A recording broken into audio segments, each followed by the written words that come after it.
Hi, sometimes you search a query. A message pops up in front of you explaining that specific query. That's called featured snippet. Featured snippets are a good way to get more traffic, but that's not the easy part because only top 10 ranking pages can get featured snippets. So if you are ranking top 10 in any niche, you have a good chance to catch that. Also, featured snippets can help you to get higher traffic. Additionally, it's up to SEO. If you have a good SEO and you know what trends are going to happen, you can steal that featured snippet. But don't worry, you still have a chance.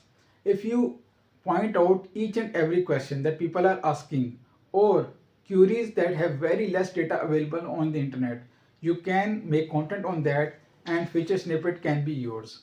Follow for more videos.